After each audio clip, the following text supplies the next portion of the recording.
Hello everyone and welcome to Starscream's Ghost, a Transformers podcast, your episode by episode podcast guide through the classic Transformers Generation 1 cartoon and now Japanese anime continuity. I am Jeremy Graves and joining me as per usual, my good friend in crime as we continue to see Daniel just suffer more trauma as this series goes on. It is of course Mr. Andy Hanley. Good sir, how are you doing?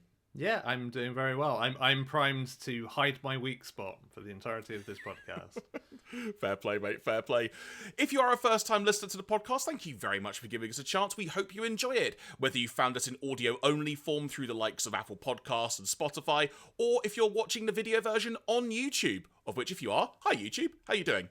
If you want to find our social media channels, we are at Starscream's Pod on Twitter and Instagram, and you can find our YouTube channel by searching for Starscream's Ghost Podcast. In terms of the episodes we are discussing today, everyone, it is going to be episodes 21 and 22 of the Japanese Transformers Headmasters series, of which, as we like to note here, we are watching the UK DVD version when it comes to the translation of subtitles and such. If you're watching a video version, you can see that set right there behind me. But of course, you can also find the episodes in their entirety on YouTube should you want to follow along. Andy, before we get going into the episodes proper this time, any general thoughts you want to share regarding these episodes, almost as like a primer for those listening? Yeah, I mean, as I alluded to at the start, like we find out Scorponok's weak spot. I don't think we were supposed to, but we did. We'll talk about why later. But yeah, these were actually kind of good episodes in a way. Like they are still a little bit sort of monster of the weeky, like we're still planet hopping, but there is a sense of importance to some of the stuff happening here that is clearly setting up for what's going to happen later on. And I think that's kind of what these episodes do well, is that they manage to split the difference of being one-off episodes, but they also plant just enough seeds of the broader storyline to be like, okay, like I feel like there's been some important plot progression.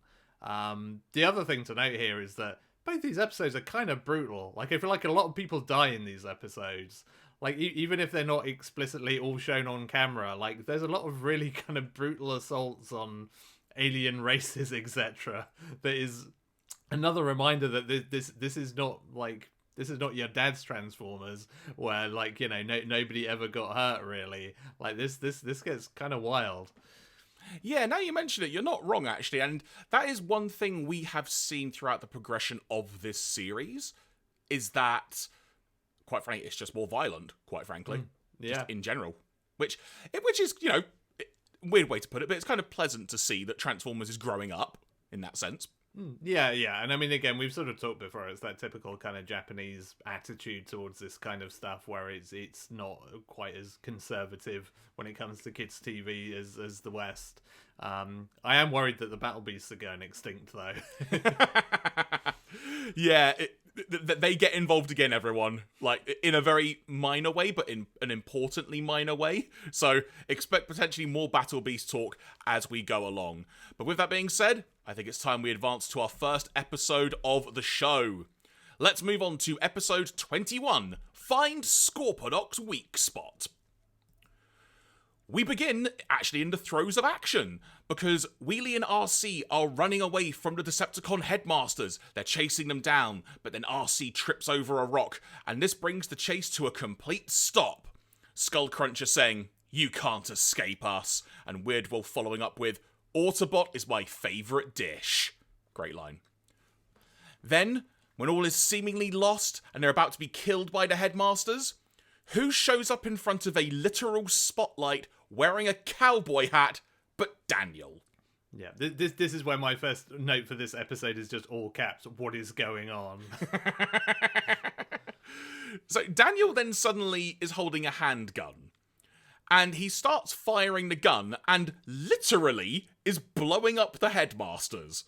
The Decepticon Headmasters, obviously. And part of me is thinking, is this going to be one of those episodes where we start, like, near the end of the episode, we find out how Daniel acquires some special powers, and we find out he's actually just killed two of the main antagonists of the show in this episode? This is what I'm thinking. But no. Because then we suddenly hear RC in a very cool, calm and collected and relaxed way just say, very skillful. And then we cut back to Daniel, who just starts going, well, you know. And this is followed up with Wheelie basically putting down Daniel's ability and saying, highbrow program this so anyone can hit the target. And this is when we find out he's playing a video game. He's kind of playing, I don't know, if you're in an arcade, think like House of the Dead or Time Crisis, or if you want to go really old school, probably at this point, Duck Hunt on the NES, something like that.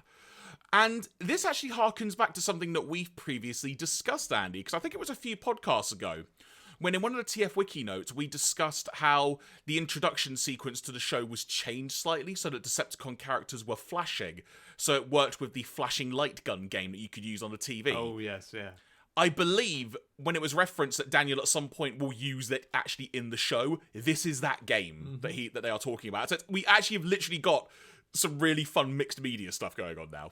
Yeah. I'm kind of surprised that Wheelie didn't turn to camera to be like available now, and, go full commercial on it. I do wonder, actually in Japan, I wonder whether they did match it up to run a commercial for it in the break or something, because it does feel like this should all mesh together.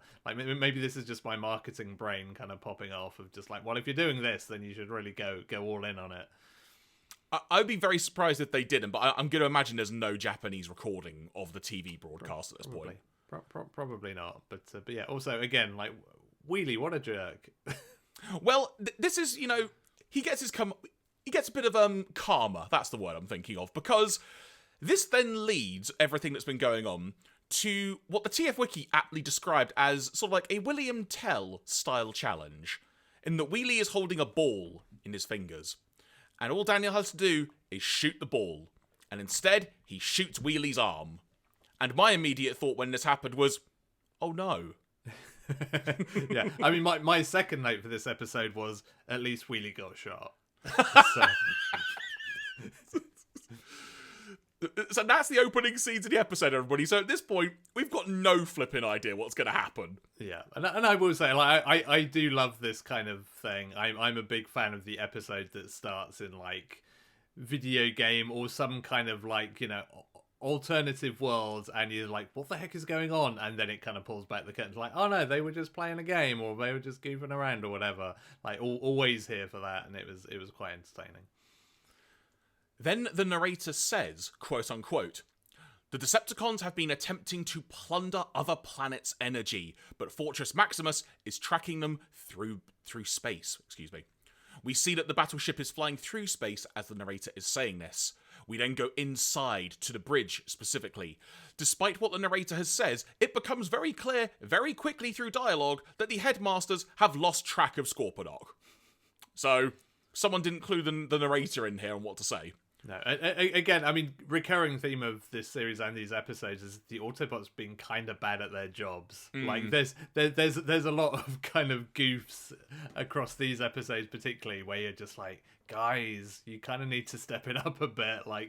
The universe is potentially in peril and gonna fall apart, and you're just kind of dropping things off of your spaceship, basically. But then they detect an SOS signal, which is emanating from coordinates XY-1014, which Fortress says is planet Darhos. Now, we need to clarify something here, I should say, Andy. Because per the TF Wiki, because I saw Darhos, which was spelt D-A-R-H-O-S on the subtitle, and I immediately thought, haven't we been there before? And I went on the TF Wiki and looked it up, and this was actually a mistranslation. It was meant to be Daros, without the H, because otherwise that means we're going back to the planet where we actually saw Fortress Maximus for the first time. Yeah, it's I mean, one is is totally understandable why you'd make that translation error. Two, it's really weird that they picked two planets with such similar names. They must have been struggling I just can't think of any planet names. I'll just use one of the other ones and remove a character from it. It'll be fine. No one will notice. Yeah, so we did not jump back to episode 13. But a little sidebar here, Andy, because our experience of watching this episode on the DVD and whatnot, it went a bit loopy. And this is just to kind of set the scene for people, because Andy has already alluded to the fact that we kind of already know something that we're not really meant to know yet.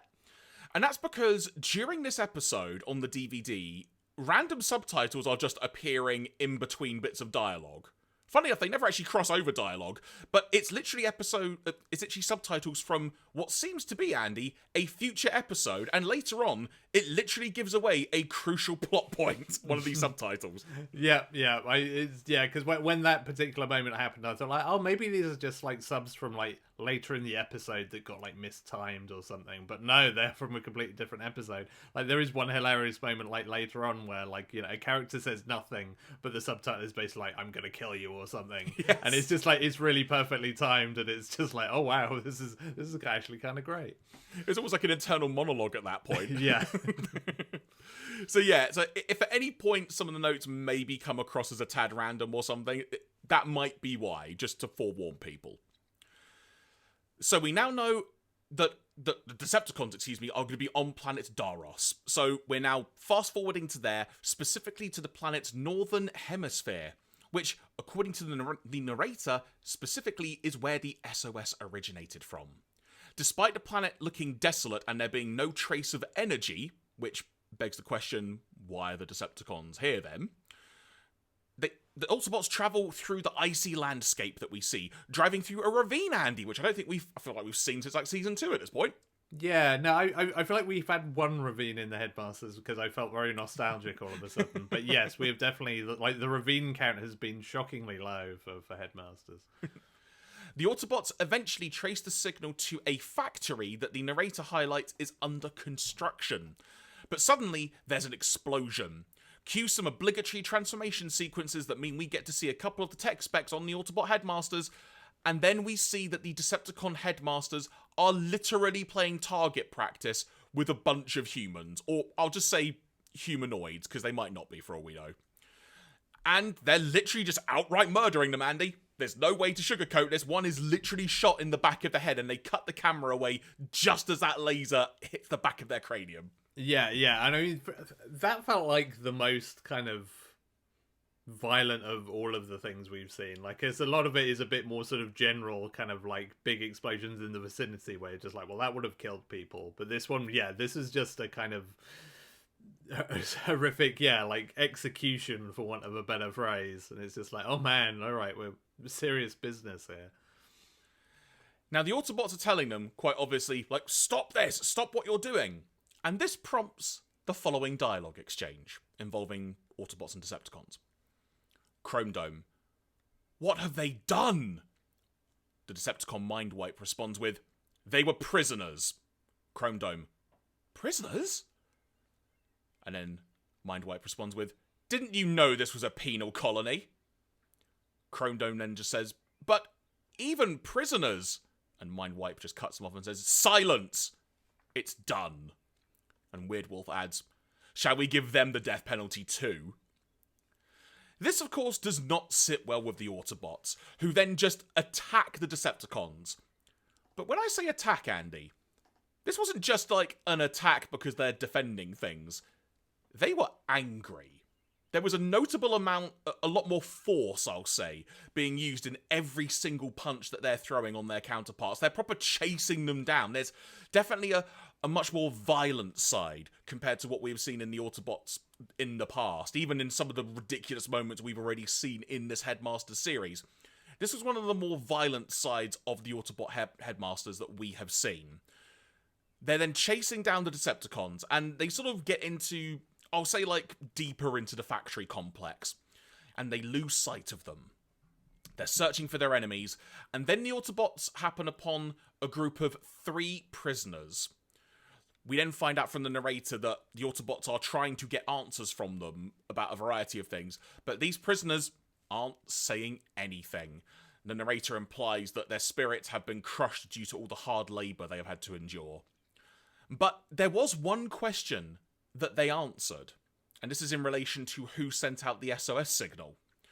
And it was explained that a beast former, aka a battle beast, named Techna, was responsible for sending the SOS.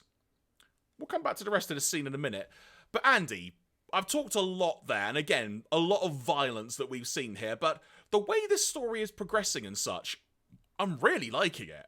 really. Yeah, like it has a good attitude to it. I mean, again, like just like we're at a penal colony. That's not happened before in Transformers. I feel like we've not really had much dealings with this kind of thing. Yeah, like the kind of summary execution of said prisoners by the Decepticons. The Autobot response being, like you say, a very kind of viscerally angry one, and not just like it's time to fight. Like it's pretty punchy. And yeah, I mean, it's rather convenient the prisoners will only answer the question that is plot important. But that aside, yeah, like it's a good interesting start, and it sets up a few interesting things, and potentially a few dilemmas as we will see. So the 3 prisoners are brought to Battleship Maximus via the train bots to recuperate. Of course, though, this is where we get our next moment of Daniel and Wheelie-based hijinks. And boy, is this hijinks. Wheelie wants to spy on the prisoners. He's trying to look through a crack in the door. But Daniel is urging him to not do this, effectively going, Wheelie, just let him rest. Like, what the heck are you doing? But then Wheelie's had enough of Daniel, shoves him out the way, who shoves him then into the door switch. Of course, the door then magically opens. There's, sort of a bit of confusion, but then the prisoners have a moment of ease because they realise there's another human on board. And obviously a child, more to the point as well. So they're kind of just completely caught off guard by this. And the lead prisoner, identified by the TF Wiki per the dialogue script as Curl, C-U-R-L, make of that what you will for a name, is saying, we should become friends. And I'm thinking, okay, where's this going to go? And I should have seen it coming, because he then just immediately grabs Daniel by the throat, pulls out a pocket knife, and holds the knife to his throat. And just starts going, I demand to talk to Fortress. Who here has not dreamed of doing this? I mean, let's be honest. Who among us? So the conversation with Fortress unfolds as follows. Fortress on the comms, on the bridge, by the way, with RC and Wheelie in a bit of a panic, because, he caused this. Surprise, surprise. Fortress says over the speaker, "This is Fortress. You wish to talk with me?" Curl responds with, I don't know what voice I'm going to do now, I'm just going to pick one at random, Andy. "There's something I want." A request, responds Fortress. "I want this ship." Fortress responds, "The ship?" Wheelie then comes in and says, "Who the hell?" And RC jumps in and goes, "Wheelie, hush. If you refuse, he dies." Fortress responds with, "Wait, what do you intend to do with this ship?" And Curl responds with, "Kill the ones who imprisoned us." I just want to say right now, I'm really looking forward to the live action version of this episode where Carl Urban plays the prisoner. That's all I can see in my head now is Carl Urban doing this. Judge Dredd makes an appearance, make of that what you will. So the conversation continues, and the prisoners make it clear that they want to go to the southern hemisphere of the planet. Fortress is stalling for time by kind of implying a lot of things, but also saying, well, look, I can't fly the ship on my own. I need my comrades, i.e. the Headmasters. Can we wait until they're back? But Daniel has now figured out that Fortress is stalling for time, and he's trying to figure out a way of getting away. But then the prisoners notice that Daniel's got a gun. And he tells them, look, it's only a toy, it can't do anything. And they throw the gun down, and I thought, that's going to be expensive to fix. And then Daniel has an epiphany, Andy. Because when all is lost, when you're being held sort of by the throat and the guy's got a knife to you, what's the way you get out of trouble? You bite his arm. He does so. He then dives out of the way of the 3 prisoners. He grabs the gun. He flicks a switch on said gun. He shoots the gun. And a giant beam of light appears from it, blinding them momentarily. And then Fortress turns into head mode, as it were, which of course is to operate Battleship Maximus. And then he somehow sends a paralysis ray through the speaker that he was talking to the prisoners on. Not going to question it. That's just what happened. Yeah, let's not ask why he didn't just do that at the start of this entire thing, rather than saying, no, let's just see if Daniel can escape this knife-wielding maniac on his own. What could possibly go wrong? So with their advantage lost, the prisoner trio explained the reasons for their actions, which it turns out is not what you expect. In the past, the wealth of the energy-rich southern hemisphere of Daros was shared amongst all of its inhabitants. Everyone lived on the planet in peace until an elite group seized power and monopolized control of the planet's resources. As a result of this, they started treating many people, including themselves, the prisoners, just as worthless, and they were just all poverty-stricken and whatnot.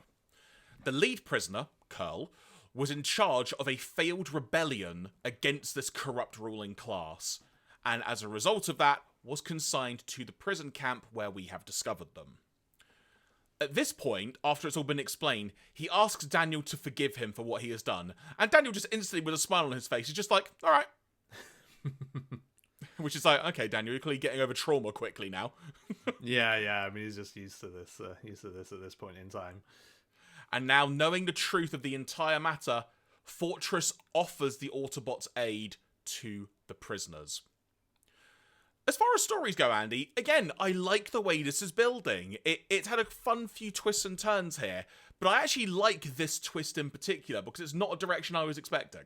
No, I kind of thought once Daniel got kidnapped that we were going down there like, the prisoners are actually the bad guys here, or not the Decepticon level bad guys, but they're still bad guys, and it's going to be either some kind of uneasy truce, or there's going to be, some kind of moral dilemma of just like, well, we should help these people, but also they tried to kill Daniel, so maybe we should help these people. But no, like, there's a little bit of nuance and kind of backstory that I was not necessarily expecting, and like it's a pretty solid setup for what is to come. Meanwhile, still out exploring, the Autobot Headmasters come upon a mass grave of prisoners, which is emphasising just how much culling, quite frankly, there has been in this camp. Yeah, and again, by the way, kids cartoon. Yep, right, mass exactly. graves. Here we go. Then Punch arrives on the scene, the narrator noting that he had been spying on the Decepticons, and Punch explains to the Headmasters that this massacre was ordered by Galvatron, and that was to prevent the secret of what Scorponok's Transector's weaknesses being revealed. The being who knows this secret is named Tekna, one of the beast formers who worked on the construction of Scorponok's Transector, but who managed to escape the killing, and is currently in hiding in what's described as the South to North Caves. Yeah, I have it written down as like north-south caves, and I'm like, my brain kind of melted at that point. I'm like, well, how does that work? Is it north or is it south? Like, you can't call them that. And little spoiler, folks, it's basically just a giant crack in the land. Mm-hmm. Like, it's like, imagine an earthquake happened, there's a big opening, that's it. So while Hardhead and Brainstorm are returning to Maximus, Chrome Dome and Highbrow head to the caves, which is basically, like I said, just a giant hole in the ground. It's really not much to it. They are searching for Tekna. Now, as a quick point of reference here, when it comes to how the episode as a whole progresses, there's lots of like little plot points going on.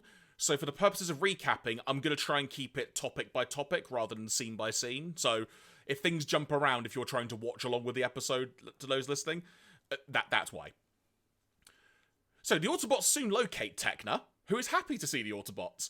Tekna says, I've been waiting for the day when I can reveal the secret of Scorponok, its weak spot. And Tekna is a beast former who basically looks like he'll pose no threat whatsoever. Just a guy wearing a few robes at this point. Literally no danger whatsoever other than the information that they have. But before he can tell the Autobots what that secret is, he's cut down from behind with a laser blast right through his back, through the front of his chest by Weirdwolf. Holy crap, Andy, how much violence are we getting in this episode? Yeah, like I kind of thought this was maybe going to happen, but not within like 2 seconds of his introduction. It's like, hi, I'm here, I know the secret, oh, now I'm dead. And it's like, oh, okay, this moved fast. With that having happened, Chrome Dome then holds off Weirdwolf's attack while Highbrow takes Tekna back to Battleship Maximus to get urgent medical care. Once this short battle has ended, Chrome Dome gets on his way and starts making his way to the Southern Hemisphere by road. / drives there, you know what I mean. Meanwhile, Battleship Maximus we see has now set down in the Southern Hemisphere. Now, earlier in this episode, we kind of got a flashback during the explanation from Curl as to his backstory about, of the lavish lifestyle that the elite, if you will, are living. Like, just eating grapes, drinking copious amounts of wine, doing nothing, that kind of thing, exactly what you would expect. We come to see that around the islands, and part of how they've generated so much of their wealth, there's lots of sort of oil fields, I guess is one way to sum it up. And they're kind of like submerged as well. It's quite an elaborate setup, but they've clearly got a lot of money, is the way I'm trying to sum it up, and it ain't going to dry up anytime soon. But then we go inside this big palace, and we see that the elite are drinking with Galvatron. And Galvatron is very happy. He's got a big old glass of Energon. He's having to sit on the floor because, quite frankly, the palace is too small, but he's having a whale of a time. And he also makes it clear to the elite that, look, you aren't going to get attacked because if I'm here, the Autobots won't attack, putting you in danger. It's a win-win. And my price for this is I take all the energy I want. To which the elite are like, sure, go for it, we're fine. So with that having happened, we then see that Scorponok has transformed into base mode, and we just see... It's got to be the most Energon cubes I've ever seen, Andy, just being loaded into Scorponok. It's an insane amount. Mm-hmm. Yeah, they've done pretty well out of this one, it seems. As Galvatron is now marvelling at what he has achieved, he is informed by Sound Blaster that Maximus is en route, and sends out Sixshot and the Horicons to face the Autobots. As we see Maximus touch down, we see the prisoners inside, Curl and his two compatriots, if you will, are begging Fortress to let them get involved with the fighting, but Fortress refuses. At that point, the Decepticons have arrived, each in their jet fighter forms, which is really cool, by the way, and we get a good old-fashioned dogfight-style battle. The train bots take the prisoners to safety elsewhere in the process. We then get a battle between Hardhead and Brainstorm and Sixshot and the Horicons. Very much in the air, like I said, a dogfight. It's great action. I really, really enjoyed this battle, Andy. Yeah, it's I feel like both of these episodes actually we're covering today have some really good action scenes. Because late on in the next episode, there's also some real good stuff. So these feel like episodes where they kind of cut corners so that they can make these bits look good. Because generally speaking, they're a little bit ropey in places, but then you kind of get to the pivotal moments and it's like, yeah, there feels like there's a lot more care and attention put into these. So, like, fair play to you. And then Chrome Dome makes his grand entrance by driving up the side of a ravine to launch himself in the air and shoot Sixshot while he is just flying about, as it were. It was a great moment. And Highbrow also at this point joins the fray. Both now have returned from their respective missions to help their fellow Autobot Headmaster comrades. At this point, the Autobot Headmasters suggest, if I can get my words out, using the Master Shot attack. You know, the thing with the big handgun, if you will. But Hardhead and Brainstorm have now decided to announce to everyone that their energy has been depleted. Which means they can't transform to enable this Master Shot to happen, Andy. What can they do? What can they do, I hear people say. You want to know what they can do? They initiate head formation! Which the narrator describes as, quote-unquote, the power of friendship between Chrome Dome and Highbrow creates a flow of energy to Hardhead and Brainstorm. What that actually means, everyone, is they all hold hands and they get energy. Yeah, which, I mean, makes you wonder why they need Energon at all. Like, why don't they just hold hands all the time? I guess there's probably a limit to how much you can make, but, you know, still. I feel like inserting that gag from The Simpsons of Kang and Kodos being, like, the two senators in the US president race. When they're, like, holding hands down the street and it's like, we're just exchanging protein strings. Or whatever it is. Yeah. I mean, again, Transformers did it first, as we well know. There you go. So at this point, now that they've all got their energy and whatnot, Battleship Maximus disconnects its cannon, which, as mentioned before, is a giant pistol. And the Headmasters take control of it, opening fire on the Decepticons. When the weapon is turned on Scorponok, Scorponok transforms into robot mode, and Fortress retaliates by transforming into Fortress Maximus. We get the full-on transformation sequence, opening theme and all, and the fight is on, albeit briefly. Because as the two Titans are fighting, Galvatron kind of reads the room a little bit, but in a different way for once, because he actually tells Scorponok, hey, stop fighting, don't use up all that energy we just got, like, don't risk it, sort of thing. Yeah, if you had Galvatron telling people to stop fighting on your bingo card, then, man, that's a very particular bingo card, because, yeah, not pretty unusual. It's like a shiny Pokemon sighting in the game, quite frankly. So, although defeated in battle, the Decepticons have actually been successful. They've got the energy from the planet that they were wanting, so fair play to them. They technically won, Andy. Yeah, I mean, again, recurring theme in this series, very much unlike kind of mainstream, the US G1 cartoon where, the Decepticons only ever really won for a bit in two-parters, but so that they could go straight back and lose. But yeah, like, they've been on a relative sort of winning streak, it's been draws and wins for them for the most part in this series. Which, when you realise, when you watch the Fortress's master cannon and realise that it's running the basic programming language, you can probably see why they are maybe beating the Autobots at their own game. But there you go. But the story isn't finished there, because Fortress says we still have business to tend to, and shortly after we see the Autobots confront the planet's rulers, the Elite, as I've described them, who offer them energy for protecting them. But then Daniel speaks up for the Autobots, for Curl and his crew, and simply shouts at the Elite and just says, "Shut up! We refuse!" And this shout has such a reverberating effect on this, I'll say, portly Elite leader, that he loses his balance and collapses into a small, shallow pool of water behind him. And it's soon made abundantly clear that it will be Curl taking charge of the planet from here on. And this is indicated by Fortress simply pointing off screen, and then us getting a bird's eye view cutaway of the poverty-ridden area with a mild pool of water in the center of it. And then immediately we're in space. That's how important this plot point is, folks. Yeah, and again, I find if there's one kind of theme that runs throughout this episode, there are kind of a few moments like this where it feels like it has to cut between plot points or story beats a bit quicker than maybe it wants to. Like, it's tightly edited would be the polite way of saying it, but it definitely feels like this was an episode where they wrote more than they could possibly squeeze into a 20-minute episode. And there are kind of a number of points here where it feels like, we could probably have gone a bit longer on this, but we're straight on to the next thing. Because the episode isn't over there yet. No, folks, it's still going on. There's more. There's even more. So, we're now inside Battleship Maximus. And Techna is badly injured. In case you forgot about the beast form, everyone, yeah, they're still alive, currently. So, Chrome Dome is trying to gently coax the information, as the TF Wiki put it, out of Techna about Scorponok. What is the secret? The beast former raises a hand.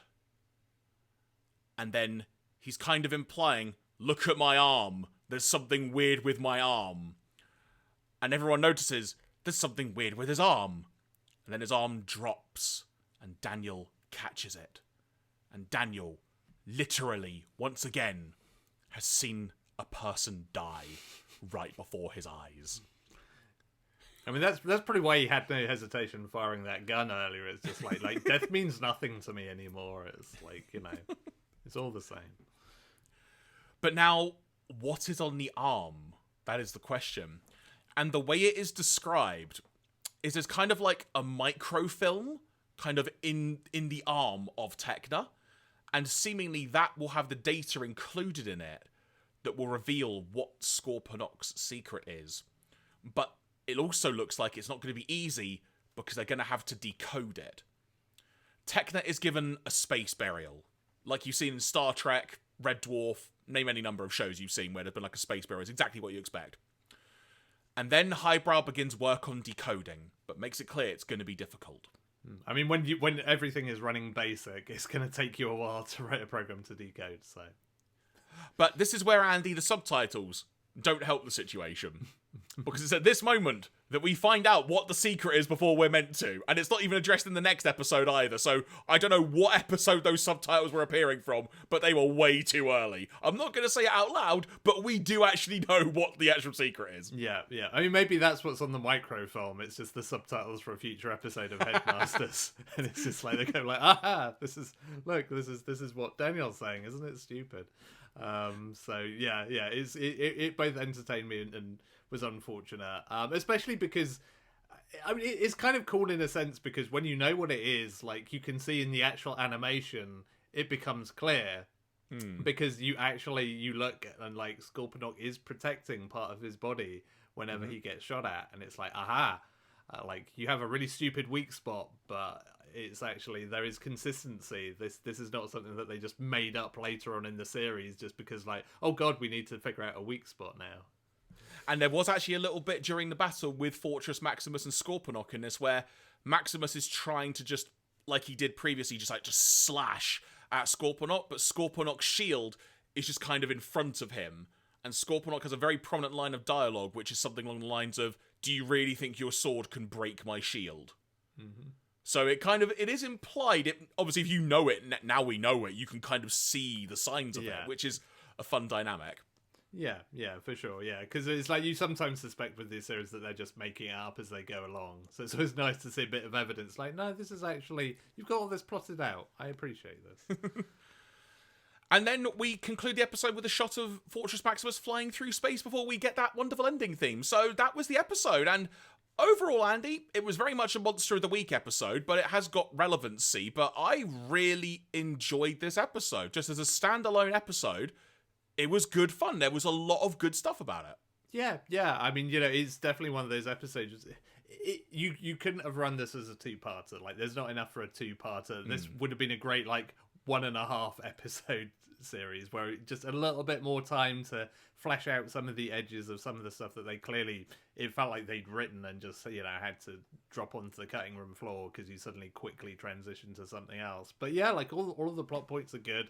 The whole Scorponok bit obviously sets things up nicely for the future. And all the whole... The politics of this planet are just kind of interesting. There's nothing particularly groundbreaking, but there is a through line and some thought to it. They're not just like, oh yeah, I don't know, just random alien planet, here you go. There's a bit of narrative chops to it. So yeah, I definitely appreciated that. So yeah, it was a really good one, to be honest. And from there, we advance to the TF Wiki to see if there are any interesting notes, as it were, or trivia bits that may help piece together some things. Perhaps some things we're not meant to know yet, but now we do. Continuity notes. Enslaved beast formers were shown working on Scorponok's transector back in the Shadow Emperor Zarak episode. I'm trying to make sure I say it correctly because of the whole Scorponok Zarak name difference. Tekna is a generic beast former, not based on any figure from the toy line, but similar dog-based beast formers appeared in the episode Rebellion on Planet Beast.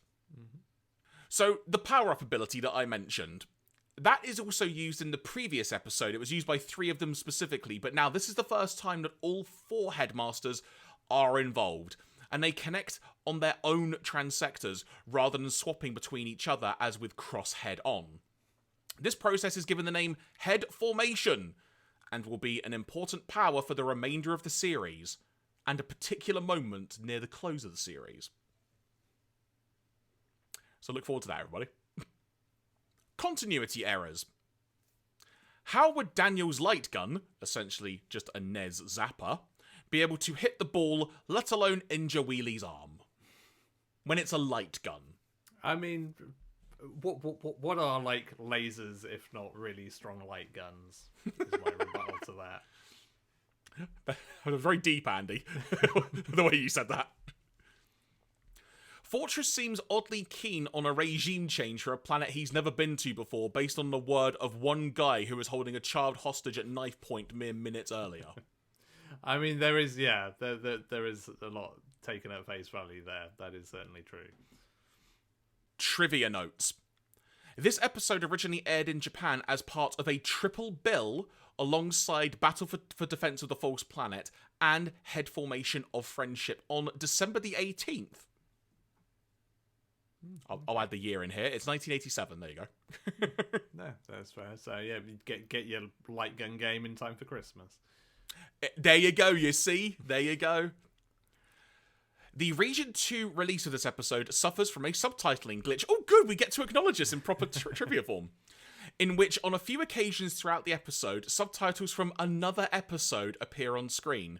Painfully, the subtitles are from the episode I Risk My Life for Earth, in the episode in which Scorponok's weak spot is revealed.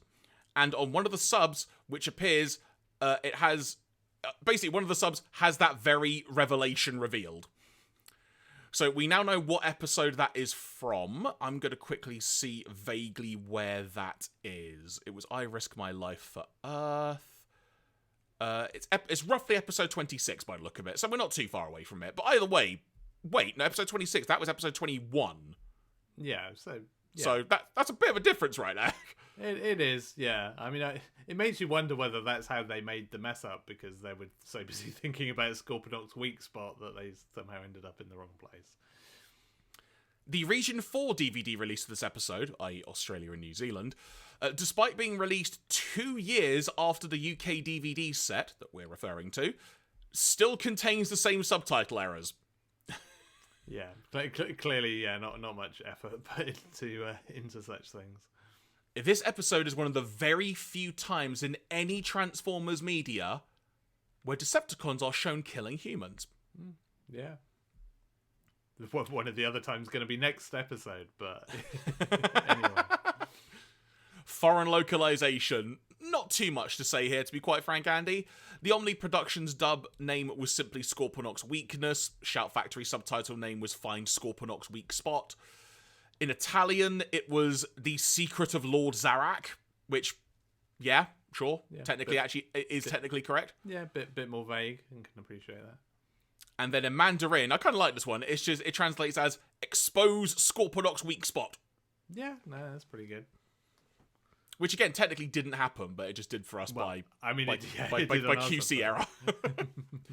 So there we go, buddy. That concludes that particular episode. Any additional notes that you've got that you want to make note of? Any random things I may not have touched on at all? Anything else at all before we move on to episode 22?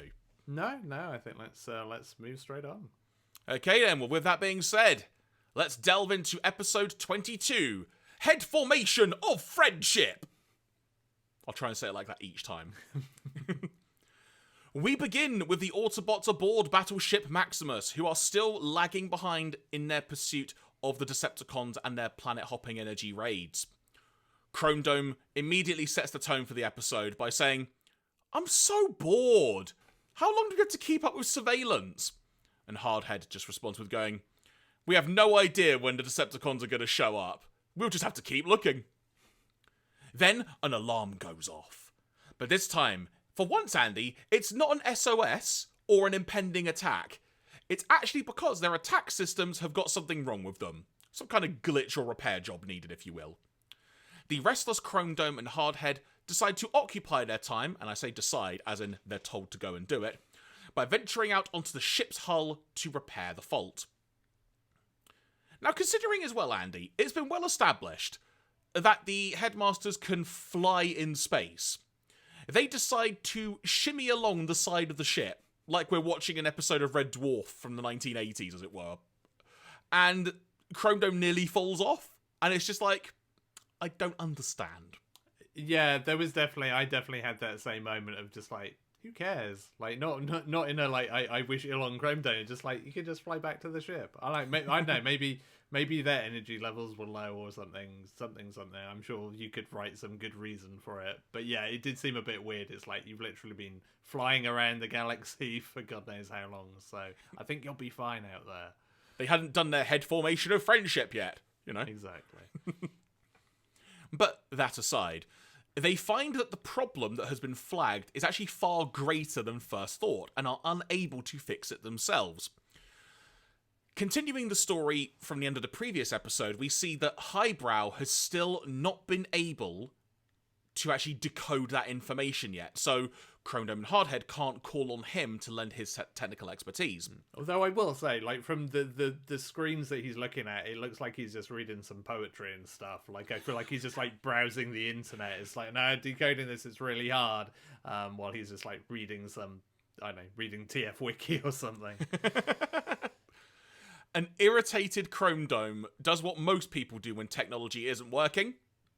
Take out their frustration on it by just hitting it.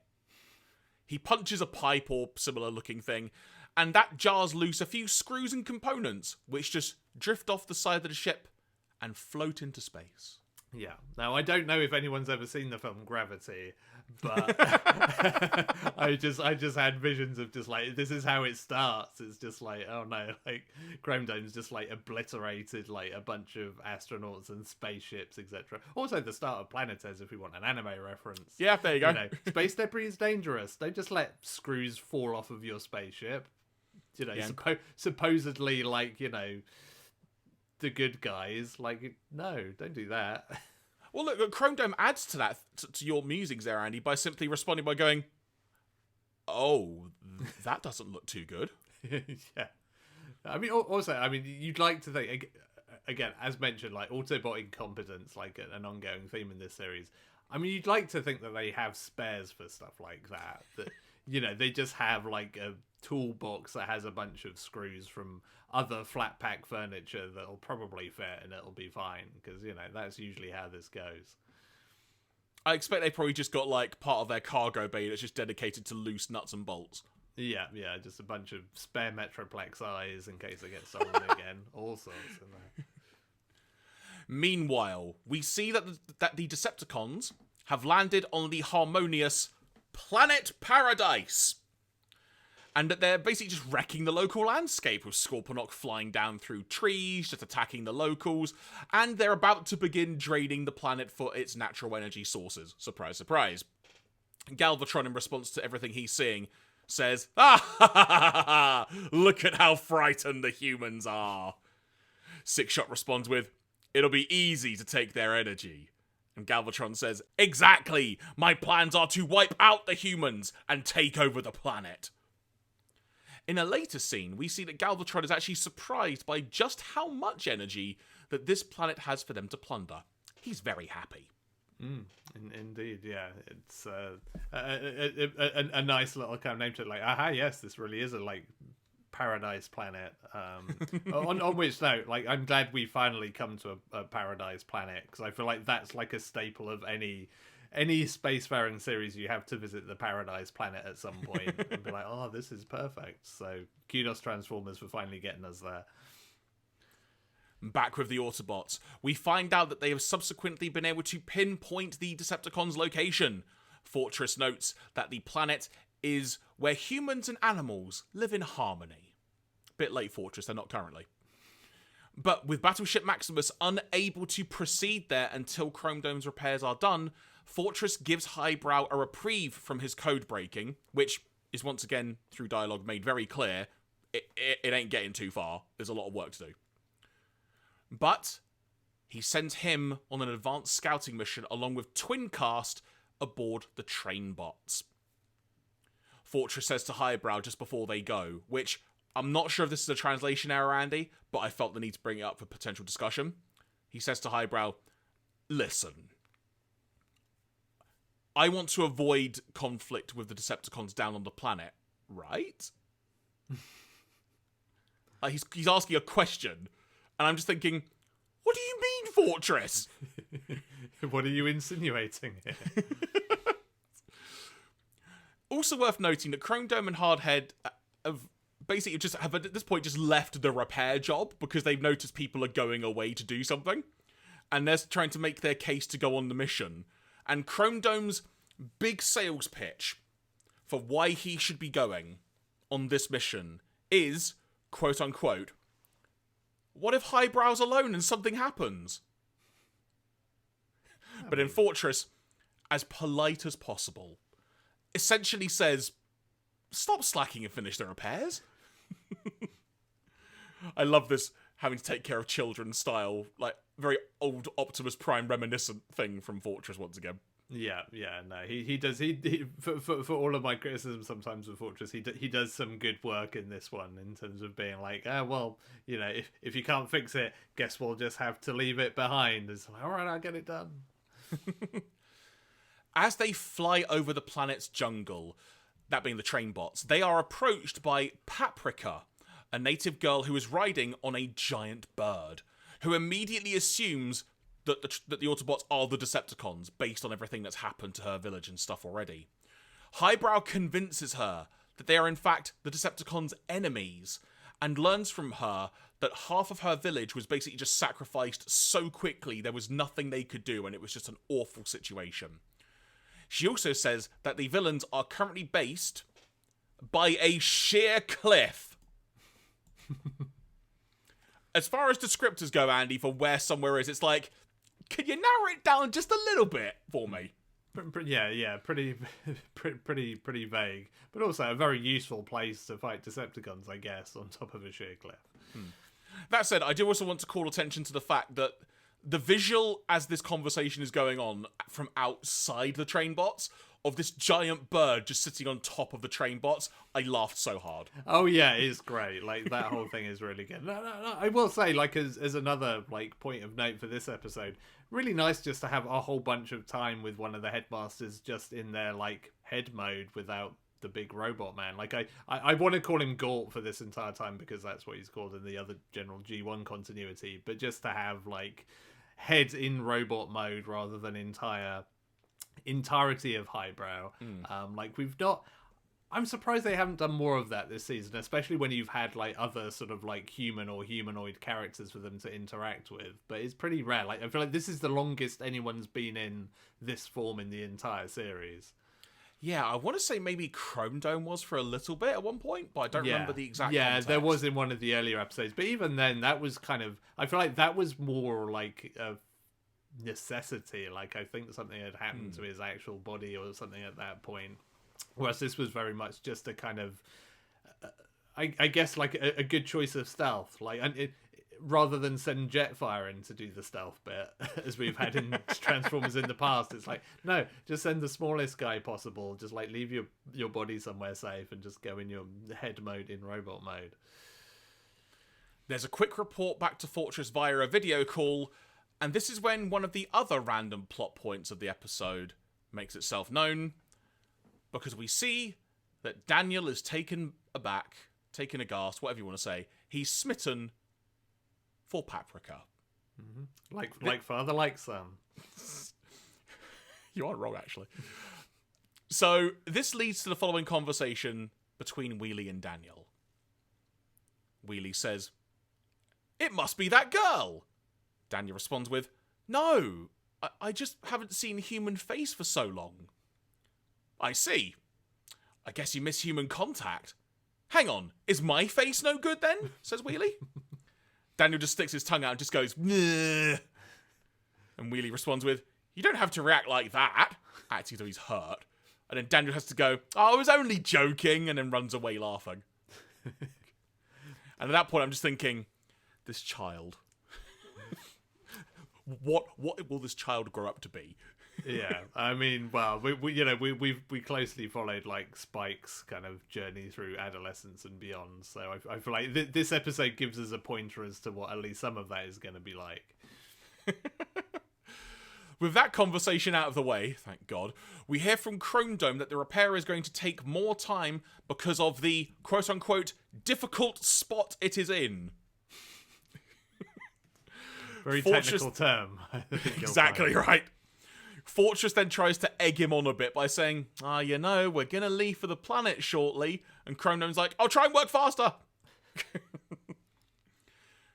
Back on the planet.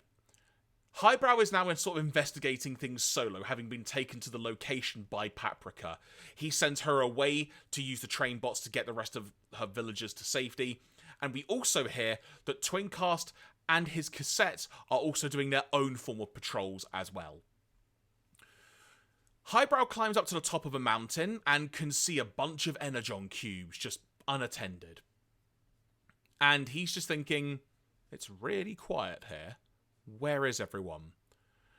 And despite the fact he just said it's really quiet, he jumps down and lands with an almighty crash, so heck knows how no one didn't hear him.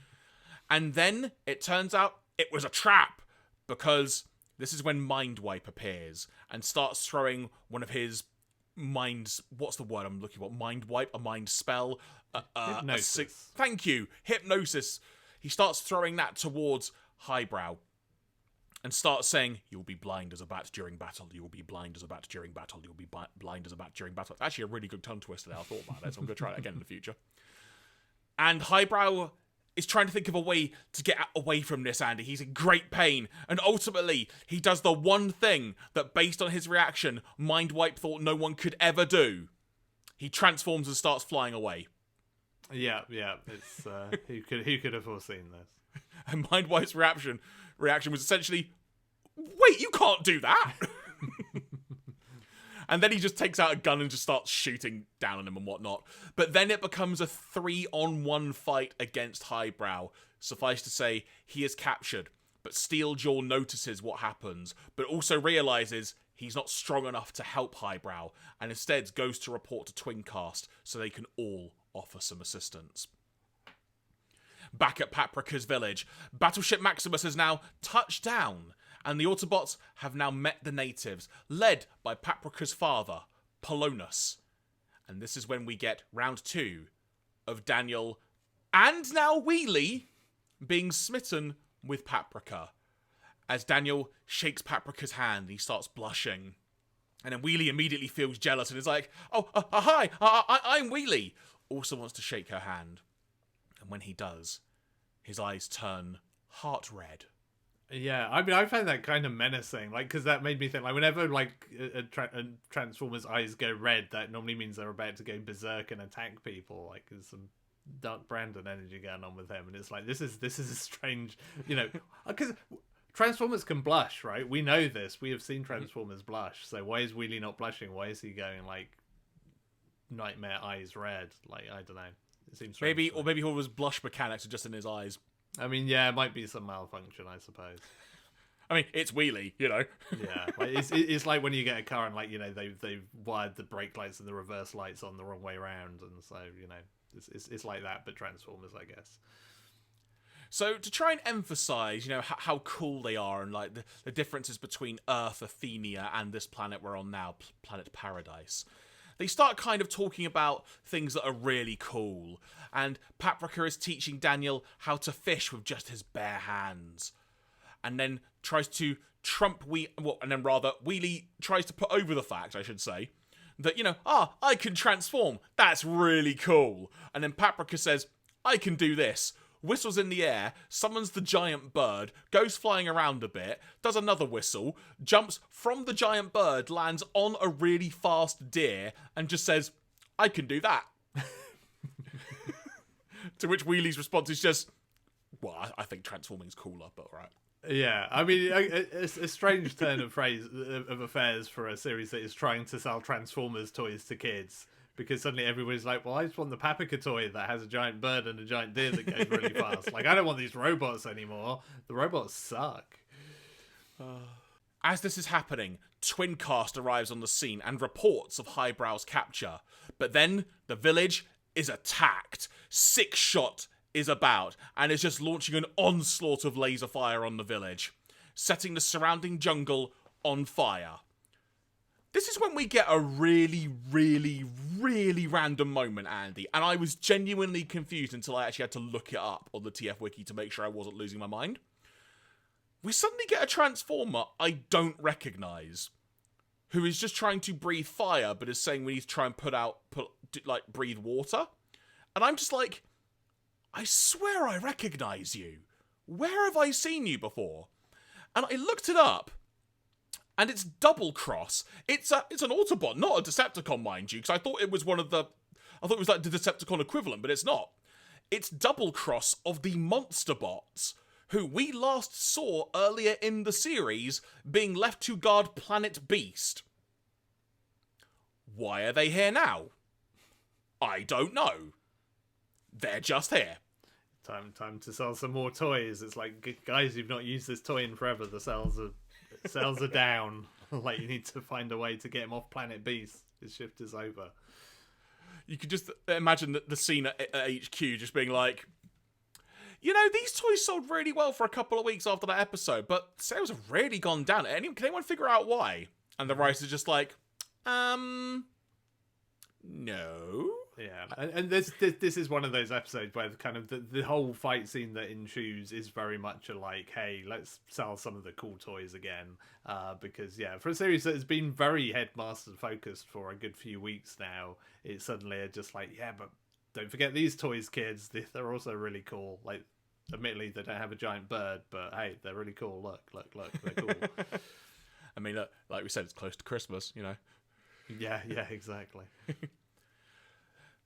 So Battleship Maximus is not taking off because it's actually blocking the flames and safeguarding the natives, therefore is unable to move, leaving the 3 Headmasters, that are still lurking about, to go out alone to try to rescue Highbrow.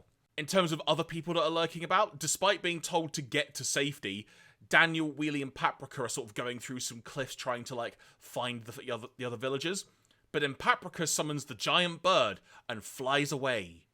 Seemingly, one would assume, to go and help Highbrow, because she feels a little bit guilty over what's happened. But Daniel and Wheelie are just left on the ground, basically going, Where are you going? Don't go! Don't leave! Please! Why not transform into a cool car mode, Wheelie? See what that'll get you. Highbrow, meanwhile, it turns out has been bound, but like ball and chain type deal, like beneath a waterfall, effectively. It's actually a really cool setting. But you are kind of wondering, can he not just, break the chains? Like, why can't he just rip them out the ground? That'll become clear later. Now, at this point, we see the Autobot Headmaster trying to get close to the location where Highbrow is. They are met randomly by Ratbat, who plays a recording from Galvatron basically saying, stay the heck away or you lose your friend. But of course, being themselves, they aren't going to take that lying down, and Twincast tells them the exact location of where to find Highbrow. But then, there's another wrinkle in all of this. Paprika. She arrives and channels what I've written down, Andy, as the spirit of Carly from Season 2. Because she decides, with a hand knife in hand, quite literally, she is going to dive into the pool of water to try and help Highbrow. And I immediately thought, can this person stay? They're a great character. Mm-hmm. At this moment, Autobot reinforcements arrive in the form of all 3 monster bots, Double Cross, Grotesque, and Repugnus, which I forgot how much I love that name. Also, the Technobots and the Trainbots show up too. Like you alluded to, Andy, it's kind of combiner fight time. We've got a couple of the combiners on the Decepticon side as well. And even under cover of the ensuing battle, neither Paprika's hand knife, or just Hardhead's hands for that matter, can break the chains that are holding Highbrow down. And this is when, at that very moment, we have to engage in head formation. I can't even say it properly. My voice cracked. I'm going to leave that in the edit. Doesn't matter. They engage in head formation to try and boost the energy of their comrade. And the narrator says, "Behold, the Headmaster's technique for recharging their energy!" And then they give Highbrow the strength to break his bonds. Flame blast from the monster bots are just igniting the Energon cubes all around. Like, the stockpiles are just useless now. All that Energon they collected, gone. Wasted. Yeah. This is some more classic Transformers that we're used to here. Like, we've collected all the Energon, then it all just gets blown up. It's like, yes, this is what we come here for every week. And Galvatron can read the room once again. He realizes what's happening. And then says the following to his Decepticon comrades. "You lot, retreat." Great line of retreat there. Loved it. Yeah. And again, another classic Transformers moment that we come for every week is... But now, the question is, Where is Scorponok in all of this? Well, it turns out hiding under the waterfall, which actually explains the reason that Highbrow couldn't break his bonds, because he was attached to Scorponok. So actually, Andy, I applaud that decision. That was a nice little surprise. So much so even Chrome Dome went, wait, why is Scorponok there? Yeah, I mean, there is. I mean, I still have questions as to why Scorponok is there as well, but you know, it's sure. I'm sure that makes sense somewhere along the line. The episode now closes with the Autobots saying their goodbyes to the locals as a slow, melancholic version on piano of the opening theme plays in the background. Paprika says they will rebuild their village to be the best, which leads Daniel and Wheelie to start arguing over whether Earth or Athenia is better, leading to RC to basically try and imply, shut up, guys, by saying, all planets are beautiful, as long as people live in peace and harmony. I mean, RC's visited Char. Like, she can't say all planets are beautiful. But also, yeah, like, I'd be like, way to impress the ladies, Daniel, just by arguing over what the best planet is. Like, I bet she was really taken in by that. It's like kids arguing over the best Transformer, you know? Yeah, exactly. At this point, Highbrow thanks Paprika for everything, and they head off in pursuit of their enemies once again. The narrator says as the episode is drawing to a close, the beautiful Paradise planet has been saved. However, what will Galvatron's next target be? Once again, the Autobots continue their pursuit of the Decepticons. And that was the end of the episode. And again, Andy, perfectly fine. I enjoyed it, like you mentioned earlier, the slightly more character-centric focused episode.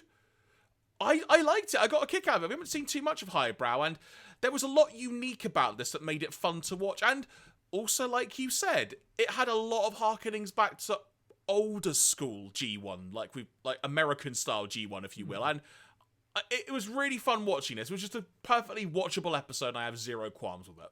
Yeah, it's kind of refreshing. Like, again, you know, it wasn't backwards in you know, showing kind of the Decepticons at their worst of just like blowing a bunch of people up. And yeah, it's like, you know, Paprika was a good character to have, like you say. It's definitely one of those characters in the annals of like, oh man, can we get them to be a regular, because they're actually pretty good. And you know, I think all of that stuff really helps, because yeah, you strip that kind of stuff away and like, this is a pretty average bog standard episode, but it had just enough kind of little charm points and interesting little peccadillos to it to be to elevate it a little bit and kind of make it at least a fun episode, if not a mildly interesting one. So now we venture to the TF Wiki to see if there are any other interesting trivia notes that we should be aware of, or perhaps we'll clarify a few things, because there are a few little anomalies in this episode, to say the least. Continuity notes. Oh, in fact, Andy, we're going to touch on one right away. The Monster Bots were last seen in the episode Rebellion on Planet Beast, where they were left to guard the titular world. They have obviously since been called away from the duty. Notably, the Transformers revisited Planet Beast in the manga named The Decisive Battle of Planet Beast, which was not definitively chronologically placed. That's a phrase. And could easily have occurred during the current planet-hopping arc. Hence, perhaps, the Monster Bots joining up with Battleship Maximus, the Battleship Maximus crew after that story. So that's a plausible thing. Yeah. Or maybe the Battle Beasts are just extinct now, so they had nothing left to do. Also a possibility. And of course, as we talked about in the previous episode, the Headmaster's power-up ability, the Head Formation, was introduced in episode 21. Trivia notes. This episode originally aired in Japan as part of a triple bill alongside Battle for Defense of the False Planet and Find Scorponok's Weak Spot on December the 18th, 1987. So, a bit of a note here. I'll read this and we'll see where it goes. English text appearing on Highbrow's screen as he tries to decode the microfilm includes Tetsuo, who was leading the group, suddenly puts on his brakes. That's an Akira reference if I've ever heard one. So yeah. I had more time, I was hoping to like freeze frame and actually see what the text was. And I'm very happy to hear that it's something from Akira, because that's kind of amazing. Also, A white figure suddenly appears on a street where there had been nothing a moment ago. And the figure, glowing in the light, came closer and closer. It had 26 numbers written on his palm. A ... which all appear to be references to Katsuhiro Otomo's Akira. No, I love it. I mean, it makes sense, doesn't it, right? I mean, animated in Japan, they probably wanted something like, well, we can't just put Japanese text on, so find something English, and bang, there you go. Someone pulled something out from Akira. That's pretty cool. In hindsight, I didn't actually even think to look at the screen that much. I don't know why, but I kind of wish I had now. Yeah, I mean, especially having seen like the basic code the episode before, I was very determined to see what was on there, but it was not high fidelity enough for me to be able to do it without freeze framing, and I didn't get around to it. So I'm glad that I know now, because that was like bugging me at the back of my mind. It's like, I wonder what that actually was. And also, as you noted, when Wheelie shakes Paprika's hand, he appears to blush through his eyes. Very strange. Foreign localization. Again, not too many notes on this. Omni Productions dub. Okay. The Friendship of the Four Headmasters was the title. I mean, yeah, also works. Shout Factory subtitle, same as what we have. Head Formation of Friendship. In Italian... Actually, no, I'm going to come back to Italian. Hang on. In Mandarin, we've got Head Formation of Friendship. And in Italian, we have simply got, Andy, Headmasters, United We Stand. No, I mean, it sounds like the name of their second album or something, not an episode title, but I kind of like it. And that wraps up the notes for those episodes, basically. Andy, any other additional notes you've got regarding episode 22? Anything else that we missed? Did you notice any other Akira references, perhaps? No. I mean, yeah. I mean, I guess that one of the protector bots is a bike. They could do the Akira bike slide thing at some point. There you go. So, like, fingers crossed that happens. But no, like a couple of good solid episodes. I've had a good time with these, especially because I feel like we're on a bit of a downer after the last couple of episodes of like, they were kind of alright. But these are like pepped me up a little bit of like, no, these were quite fun. Yeah, it kind of makes me wonder, because I know it's been implied in some of the TF Wiki notes that at some point soon we're going to be building up to like the next arc, and this happens for like a little bit to lead into it. We've had a few teasers of things already, like with Scorponok kind of implying, just bide your time, Headmasters. We'll have our moment to strike. Yeah. So something is brewing. Yeah, and now we have the Scorponok's weakness countdown timer has started. You know, that's clearly going to be, you know, a big part of things to come. And you know, spoilers, the weakness is not that he's a bit ticklish, so it is actually kind of important fundamental stuff. And in terms of countdown to when we're next going to be doing a podcast, folks, all going well, it should be available in a few weeks' time from when we have published this, but please allow us another week or two, because this time of year is busy from a work perspective. That's just the easy way to sum it up. So if we're a little bit delayed, have no fear.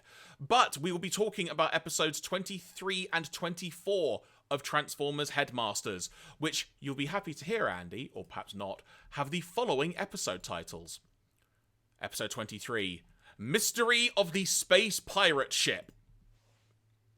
I do like a good space pirate. So. And episode 24, Andy, I'm just going to read it verbatim.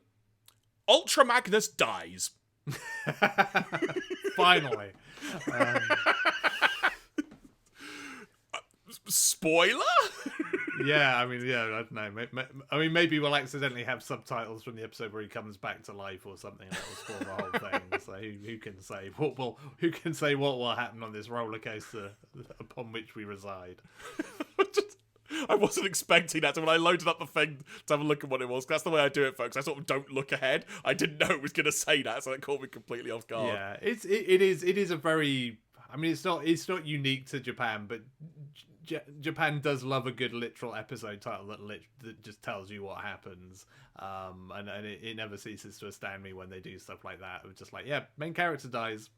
It's like, look forward to that next week. Yeah, and sometimes when that may happen, especially in the context of anime, it might be because, you know, the manga's already been published, so it's in theory there's already a decent chunk of an audience of the franchise that already knows that happens, so they kind of lean into it a bit. But yeah, that's incredibly direct. And also, it's got two exclamation marks after the word dies. I mean, that's absolutely fair. It's bare minimum, I would say. But like, yeah, I mean, it is a good way of getting people to watch the thing. I mean, had they called it like Transformers the movie : Optimus Prime dies, they would probably have like done a lot more box office, because everyone was like, what? Okay, well, I'm gonna go see that like day one to find out what the hell happens.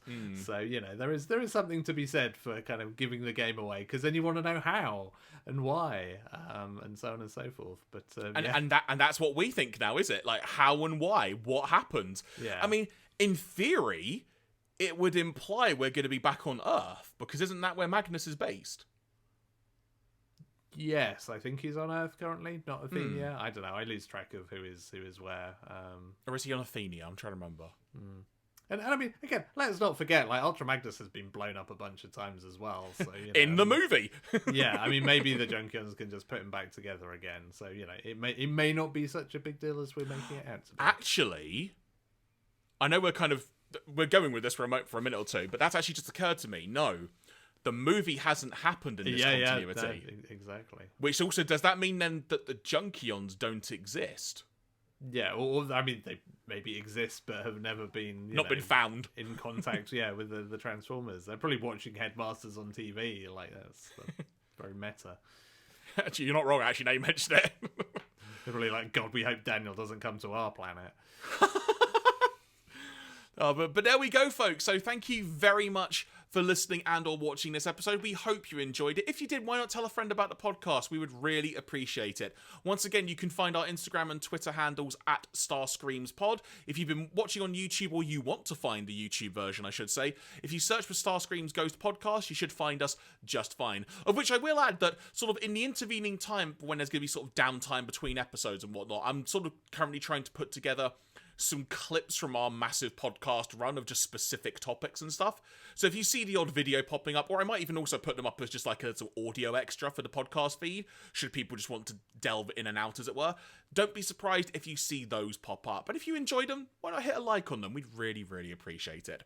Good sir, before we wrap up fully for today, any other business from you? No, I'm gonna say I'm starting to feel kind of bad that I'm making fun of Daniel so much, but I can't stop at this point. So I'm just gonna run with it. I mean, honestly, what are we at now? We're gonna be episode 23, and there's a heck of a lot more episodes in this show. At this point, I'm almost wondering, is there gonna be like a time skip and Daniel's gonna become an adult, because we've got to get to episode 38. I've got to admit, I would really like to see, like we did with Spike, that kind of like bounce from. I mean, it was more kind of like teenager to adult for him, I guess. But it would be fun to see some time skips and see what becomes of Daniel, especially given everything he's been through. Yeah, I mean, I was about to perhaps mention something like, will he appear in like the next series after Headmasters? But I have no idea. I'm not going to think that far ahead yet, because that might break my brain. Yeah. Let's not get too far ahead of ourselves. There you go. But ladies and gentlemen, thank you very much for listening and or watching. From myself, Jeremy Graves, from him, Mr. Andy Hanley, we've been Starscream's Ghost, a Transformers podcast. Until next time, take care and speak to you soon. Head formation of friendship. That's got to be our new call sign to end this now. Oh no.